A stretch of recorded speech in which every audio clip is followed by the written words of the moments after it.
Now, you probably noticed I don't feel about that war the way we were told we were supposed to feel about that war, the way we were ordered and instructed by the United States government to feel about that war.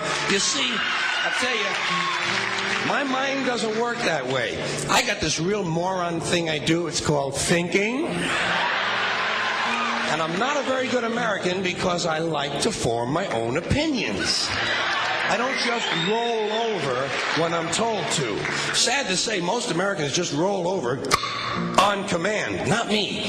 I have certain rules I live by. My first rule, I don't believe anything the government tells me. Nothing. Zero. Nope.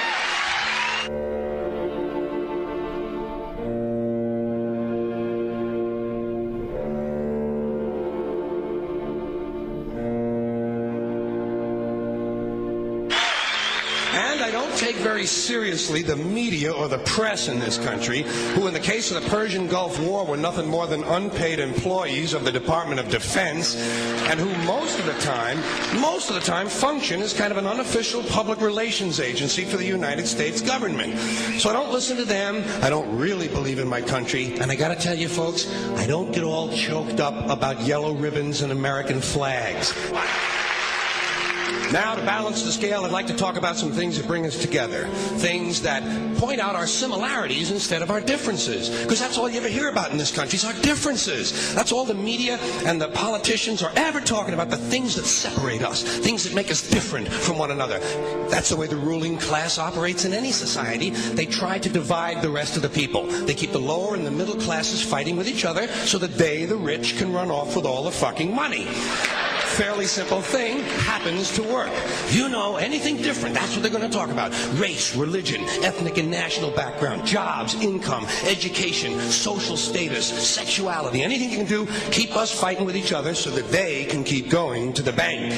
You know how I describe the economic and social classes in this country? The upper class keeps all of the money, pays none of the taxes. The middle class pays all of the taxes, does all of the work. The poor are there just to scare the shit out of the middle class. Keep them showing up at those jobs. Politicians know that word. They use it on you. Politicians have traditionally hidden behind three things: the flag, the Bible, and children. No child left behind. No child left behind. Oh, really? Well, it wasn't long ago you were talking about giving kids a head start.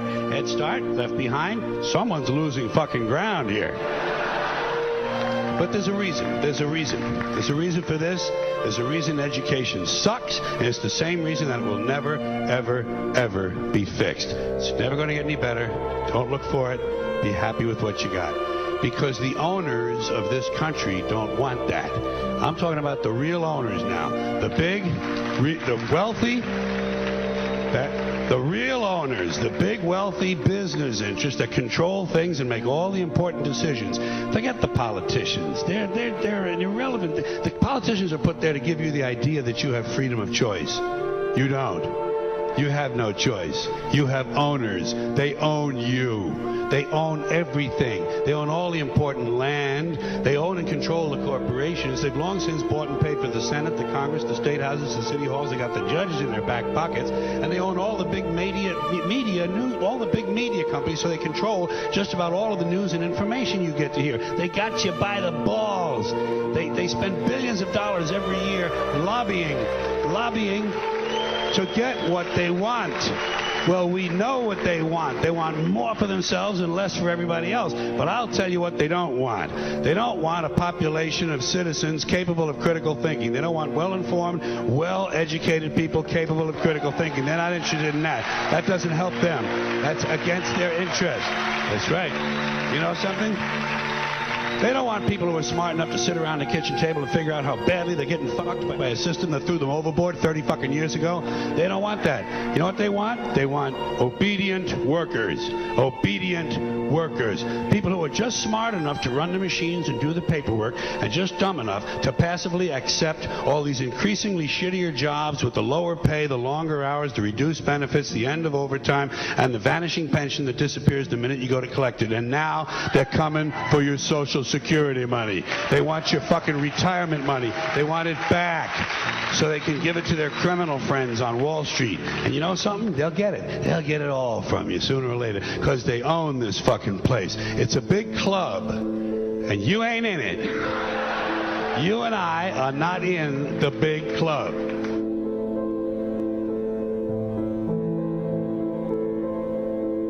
The greatest form of control is where you think you're free when you're being fundamentally manipulated and dictated to. One form of dictatorship is being in a prison cell and you can see the bars and touch them. The other one is sitting in a prison cell but you can't see the bar, you think you're free. What the human race is suffering from is mass hypnosis. We are being hypnotized by people like this. Newsreaders, politicians, teachers, lecturers. We are in a country and in a world that is being run by unbelievably sick people. The chasm between what we're told is going on and what is really going on is absolutely enormous. The greatest hypnotist on planet Earth is a oblong box in the corner of the room. It is constantly telling us what to believe is real. Historically, the control and manipulation of political opinion has been the Freemasons' main weapon in gaining control of countries and states. Once in control of the rulers and politicians of a country, laws and political structures could be changed in accordance with their agenda. However, since restricting the body does not necessarily mean restricting the mind, the Freemason recognizes that their plan for a global government hinges completely on subduing the masses to their agenda, and thus eliminating opposition to their cause. And the greatest threat to their plan, posing more danger than any army or law, is the threat of a free-thinking mind. In order to eliminate this threat and to achieve their objective, the Masons have set about the boldest plan ever devised: the complete control of every aspect of human life, your life. And the weapons they are using against you are in your very homes, entertaining you and your children, and gradually indoctrinating you without you even realizing.